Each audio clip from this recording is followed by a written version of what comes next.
បាទសូមជម្រាបសួរបងប្អូនបើជួបគ្នាសាជាថ្មីជាមួយនឹង Channel ខ្ញុំបាទ Creative ថ្ងៃនេះបាទខ្ញុំសូមបង្ហាញបងប្អូនទាក់ទងទៅនឹងរបៀបចែកគម្រោងនិងផ្ដាច់គម្រោងទាំងអស់ចុងរបស់ Smart អញ្ចឹងបងប្អូនអញ្ចឹងមុនដំបូងបើសិនបងប្អូនអត់បានជួយ Subscribe Channel ខ្ញុំបាទមួយទេសូមជួយ Subscribe ខ្ញុំផងហើយនិងជួយ Share ផងណាបងប្អូនដើម្បីបានវីដេអូថ្មីៗបន្តទៀតអញ្ចឹងជាដំបូងបងប្អូនចូលទៅកម្មវិធី phone បងប្អូនចូលទៅកម្មវិធី phone ទៅវានឹង load ផ្ទាំងបែបនេះឲ្យបងប្អូនណាអញ្ចឹងមុននឹងធ្វើការឆែកបានបងប្អូនទីមួយបងប្អូនគឺត្រូវវាយផ្កាយទៅផ្កាយបាទវាយតាមខ្ញុំបងប្អូនវាយតាមខ្ញុំបងប្អូនបាទ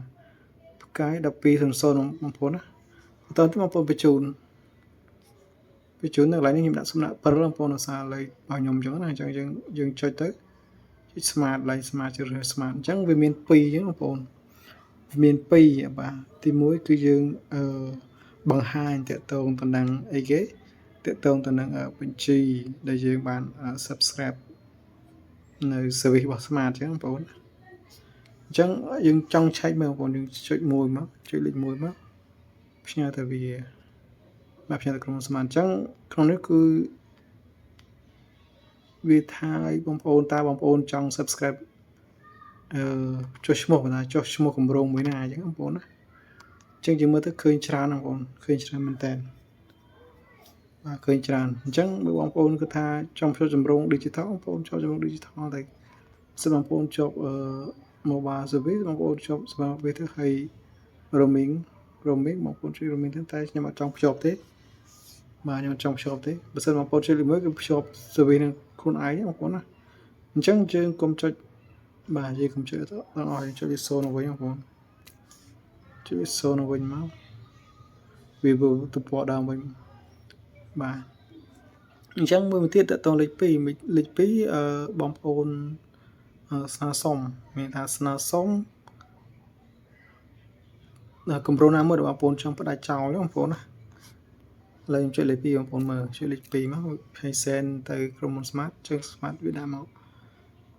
បាទអញ្ចឹងយើងចង់ផ្ដាច់គម្រោងមួយណាខ្ញុំថាយើងមិនចង់ភ្ជាប់គម្រោងមួយណាអញ្ចឹងបងប្អូនណាបាទយើងមិនចង់ភ្ជាប់អញ្ចឹងបើយើងមិនចង់ភ្ជាប់យើងទាំងអស់ក៏បានលេខ1ក៏បានលេខ2ក៏បានលេខ3ក៏បានវាចូលហោមវាចូលមកទៅពណ៌ដើមវិញអញ្ចឹងបងប្អូនណាបានអញ្ចឹងដោយសារក្នុងនេះខ្ញុំបានផ្ដាច់អស់ហើយបាទខ្ញុំអត់ subscribe អីទេដោយសារខ្ញុំ subscribe ទេគម្រោង smart ល្អទេបាទរៀលកន្លះក្នុងរយៈពេលមួយសប្តាហ៍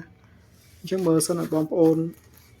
គិតថាចង់ផ្ដាច់បងប្អូនជិះបងប្អូនទាំងអស់ទៅផ្ដាច់ទាំងអស់ណាបងប្អូនណាឥឡូវខ្ញុំជួយលេខ1បងប្អូនមើលពីសេនាទីបងប្អូនអញ្ចឹងមកដល់ចំណុចនេះគឺបងប្អូនត្រូវតែធ្វើការ confirm មានថា confirm ដើម្បីផ្ដាច់គម្រោង digital មិញ digital service មិញបងប្អូនណាជាបងប្អូនចុចលេខ1ទៅគឺ confirm ហើយ confirm ថាយើងផ្ដាច់គម្រោងហ្នឹងបាទគម្រោងចេញពីdigital service ហ្នឹងណាគម្រោងមិនថាគម្រោងរបស់យើងផ្ដាច់ខុំប្រមាណ digital service នេះគឺត្រូវដាច់ទាំងអស់អញ្ចឹងបងប្អូនភាសាខ្ញុំអត់ត្រូវការផ្ដាច់ទេភាសាខ្ញុំអត់មានភ្ជាប់ទេអញ្ចឹងខ្ញុំសូមចុចលេខ0នោះវិញលេខ0នោះវិញយើង back មកក្រោយវិញបងប្អូនណាបាទ back មកក្រោយវិញអញ្ចឹងយើងចុចលេខ2បងប្អូនចុចលេខ2អូច្រឡំចុចលេខ2បងប្អូនចុចលេខ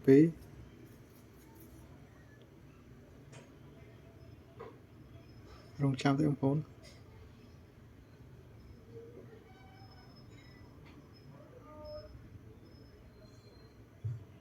ភាសាសេវាវាអត់សូវដើរបង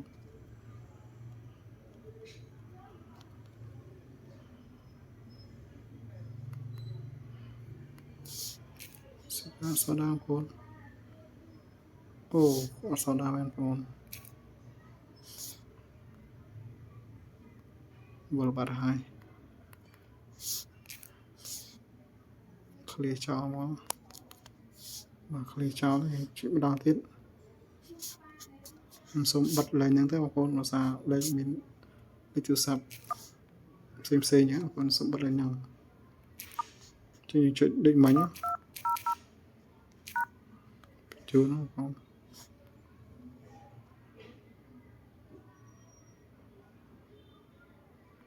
error ហ្នឹងមិញបាទ error